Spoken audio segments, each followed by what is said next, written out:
मेरो लागि पनि तपाईहरुले एउटा दान गर्नु होला है। सब्स्क्राइबको बटन थिचेर सब्स्क्राइब गरेर एउटा छोटो दान गरिदिनु होला। तपाईको छोटो दानले तपाईको त केही पनि जान्दैन, तर मेरो युट्युबलाई अझ ग्रो हुनलाई तपाईहरुले सहायता पुग्नेछ। त्यही भएर जतिले भिडियो हेर्नुहुन्छ लाइक कमेन्ट सब्स्क्राइब गरिदिनु होला है। हस् त नमस्कार। 35 रियालको प्रविधि लिएर आएको छु रुममा। धेरै अल्छीहरूले यही कुरा भन्ने गर्छ कि ढुङ्गा बोकेर कहीँ देश विकास हुन्छ भनेर। ए भाइ पहिले ओछ्यानबाट त उठ है। प्रविधि भयो नि यहाँ हेर प्रविधि। अब हिँडेको म अन्डा लिनलाई। आज म अन्डा लिन आएको मार्केटमा। मार्केट साह्रै बिजी छ हो।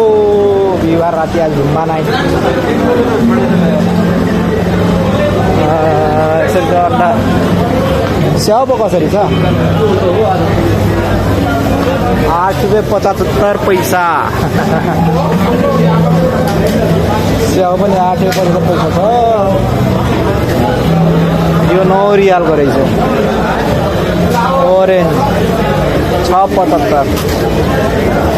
स्याउ 8.75। बनाना अन्डा हेर्नु है। अन्डा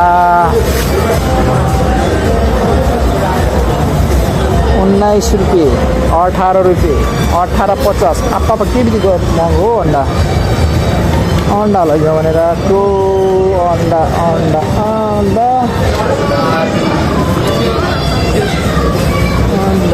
12। यो रातो अन्डा कसरी 14 रियाल। अन्डा त धेरै साह्रै, तर अन्डा साह्रै महँगो छ हौ। अन्डा धेरै महँगो छ।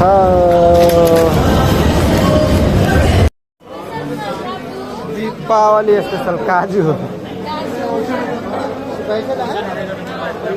लड्डु रहेछ हौ। दीपावली स्पेशल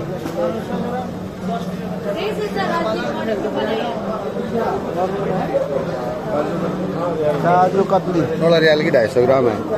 250 ग्राम। बूंदी के लाडू